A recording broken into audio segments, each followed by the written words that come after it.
day, mga kapuok-puok, no? Actually, it's a second video.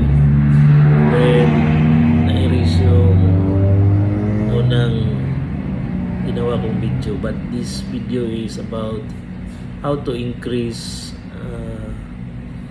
assets of the cooperative. Paano natin ipataas yung asset natin, no? Actually, there are many components how to increase.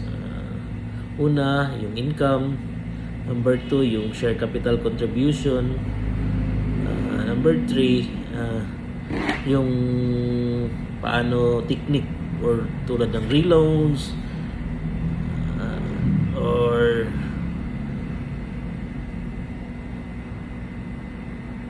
yun, no? So, unang-una, what's the importance of increasing the assets? So, importante yung pag-increase dahil it will give you more operations. It will give you room for operations to increase also. So, maraming maka-loan. Kung marami kang pera, maraming maka-loan. So, marami ka rin collections every day or every month. So, marami ka rin matataas yung cash mo or tataas yung receivables mo, tataas yung assets. So, all in all, yung net worth mo ng company mo, tataas din. So, number 1, anong sekreto para i-increase yung assets is to yung dapat may mga contribution, no? Start from the beginning, may contribution kayo. Pwede rin mag-schedule ng quarterly na contribution.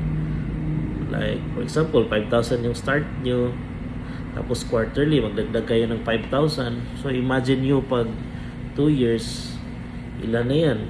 So, apat for the quarter, 20,000. So, for the 2 years, 40,000 na. So, 45,000 na ang contribution per cooperators. So, for example, 10 kayo, gano'n na yan, 450,000 for 10 months. So, kung 20 months,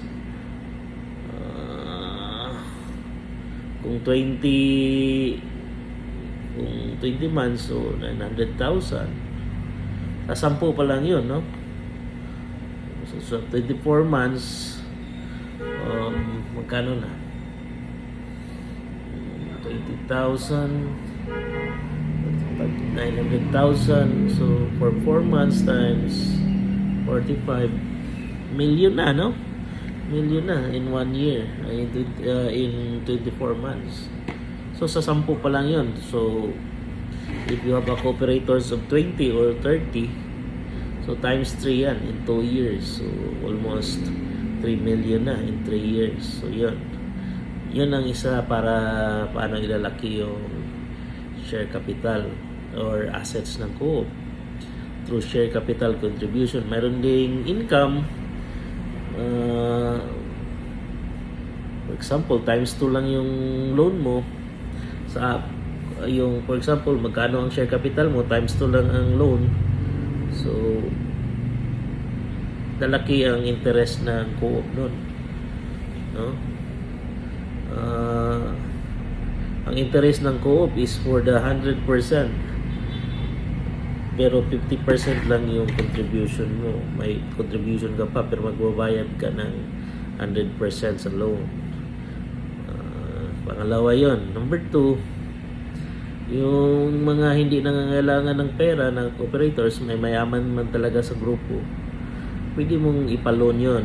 Tapos yung proceeds ng loan, dagdag niya sa share capital. So magbabayad pa siya ng interest, malaki pa rin yung wala kang mabibigay na pira sa kanya, tataas pa yung share capital mo. So tataas yung assets, tapos magbabayad pa siya ng monthly.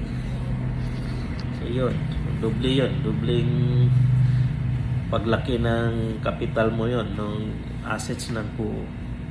So yun ang mga technique para laki ang assets ng co-op, no?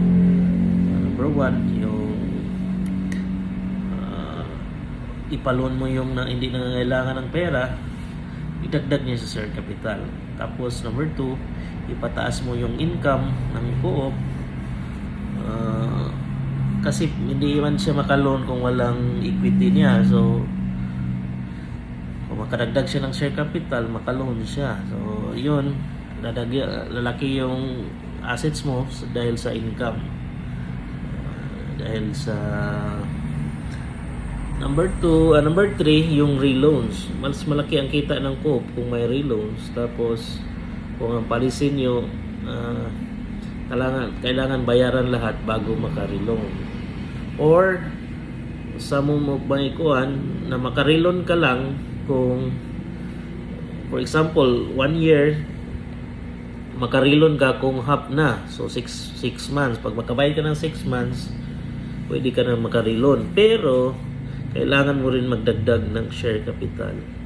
So yun ang policy namin para tataas yung assets ng Coop. No? Hindi mo makuha ng panahon, hindi mo mapigilan na laki ang assets ng Coop sa ganong tatlong kuha, no? Number 4, pwedeng ka magkaroon ng loan sa labas para lalaki yung share capital mo. Pero isipin mo yung appetite ng mga cooperators din. Dahil kung mag-loan ka na, mayroon ka ng mga mababayaran yan. So, mayroon ka nang i-manage. So, kung hindi sure yung mga loaners mo, saka parang walang risk sa bangko, pwedeng within yung capitalization. Sa dahan-dahan lang, huwag mong biglain. Kasi kung may loan ka na, may mga target ka na yan na mga payments, target na mga kita. So, ilang tao ang releasean mo, may mga mas malaki na, lalaki yung mga expenses mo niyan. And may interest expense ka na. Siyempre, yung expectation, dahil may loan ka, dapat makabayad on time. So, maraming pressure na yan. So, depende rin. But, one of the reasons din para tataas yung assets mo is through loan. No? Number 1, yung mag-loan. Number 2, yung mga reloans. Number 3, yung mga mayayaman, ipaloan mo para magdagdag ng share capital. Number 4 is itaas mo yung income ng operation mo. Maganda ang collection management, maganda ang processing, maganda ang satisfaction ng mga members. So it will help the Coop to increase the assets. At lalong nalago ang Coop pag maganda ang takbo ng operations also. So yun ang mga secret paano i-taas yung assets ng Coop. Pagtataas yung assets ng Coop, taas naman yung confident ng mga cooperators, taas yung value ng Coop. Happy din pag time ng patronage and share dividend. So kabayad ang Coop pag ganyan, kung may pera kung may kita talaga. So those are the 4 techniques how to grow the assets. Maybe there are some more depending on the cooperatives, but those are the 4 steps or ways how to increase share capital of the Coop. Hindi madali ang pag-establish ng Coop, but once is established, you will reap the benefits. You will enjoy the benefits. So, yun lang. Pag mag-start talaga, dahan-dahan para hindi madapa. Mas maganda yung experience mo, ma-experience mo talaga yung pag-grow niya slowly, not abruptly. Slowly but surely. Yun ang technique dyan. So, hopefully you enjoy something. Hopefully you will follow me and subscribe to my YouTube channel, Erwin J. Francisco, in my Facebook, Erwin Jungway Francisco, in my TikTok, Erwin France, and Instagram, Erwin J. France. So yun. thank you very much, and hopefully you learn something. And if you have comments or